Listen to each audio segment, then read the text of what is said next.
Wise men say that culture eats the strategy for breakfast. It eats the investors for lunch, and you for dinner. No wonder top managers push hard to change the company's culture. They hire consultants, define visions and values, train everybody, shout out statements from the stage, print brochures, distribute gadgets, and believe their egos can soon fly. But push might just be the wrong way. And the employees' reactions include laughter, cynical comments, jokes, or wait-and-see attitude, at best. There's no ownership or engagement for the running show of the next big thing. But why? You may understand the reason if you understand why a map is not a territory. If you know the difference between the time and the watch. If you find two speechless teenagers a better definition of love than the one of many words on Wikipedia.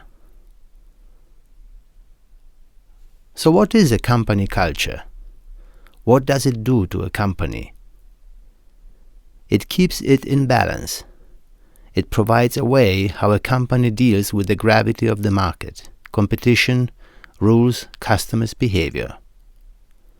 It is to the company what the backbone is to your body. Well, maybe not exactly the backbone, but let's see. You see people in gyms and parks who work on the muscles that everybody can see, right? Many companies do it too. They train the muscles everybody can see. Analysts can see them, controllers can see them, investment bankers can see them. They train the noisy biceps, the showing off six-packs, the shirt-bursting chest muscles, you name it. But these muscles are totally unimportant to the backbone, to our balance. They even add weight to our body, so the backbone must carry them around. It's like focusing on packaging instead of focusing on the content itself. It is like wanting the balloon to fly by adding weight to keep it down. It is like completely missing the point. Let me tell you a story. A friend of mine suffered a slipped disc. The doctors decided for surgery, so he underwent a surgery and felt perfect for about 1 year. Then the pain came back. Now companies who do a surgery on their culture with consultants, big noisy projects, etc.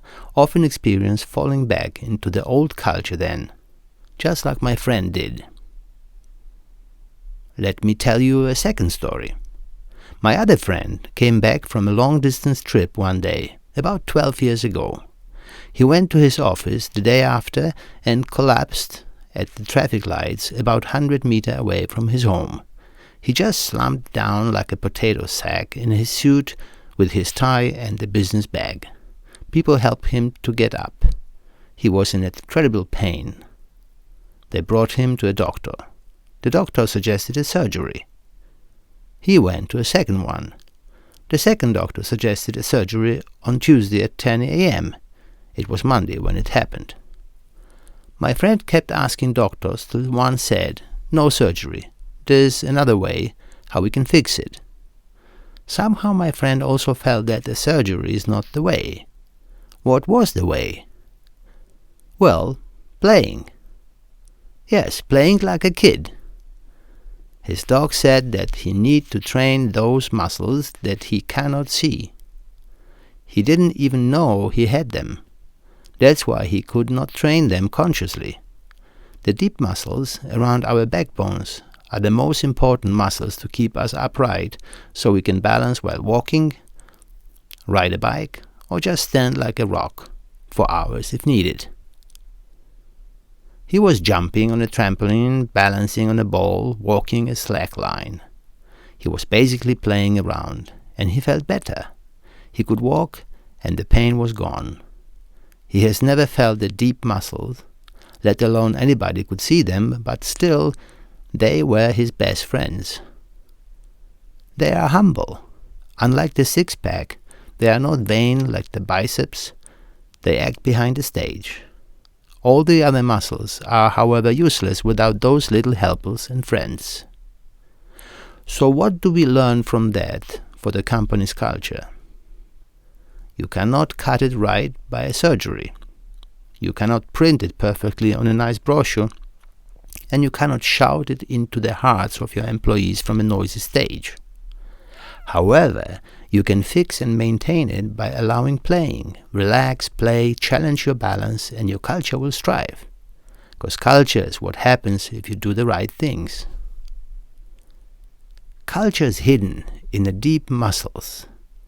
It is pulling the strings in the back to make happen what everybody sees in the front. It is extremely powerful.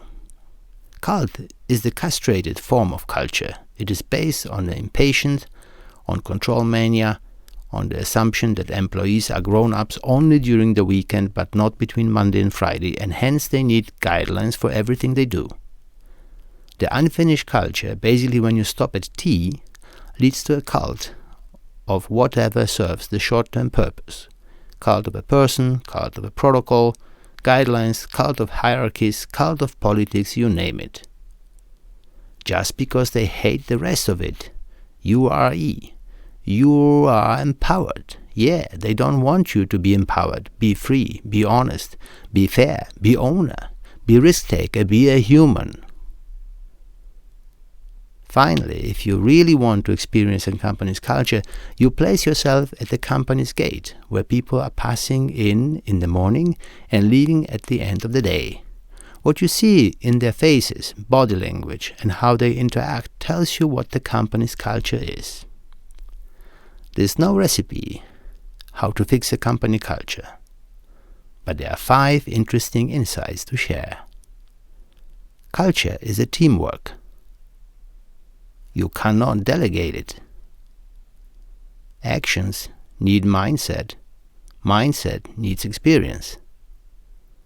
Sometimes less is more. Profit is a side effect of a good culture.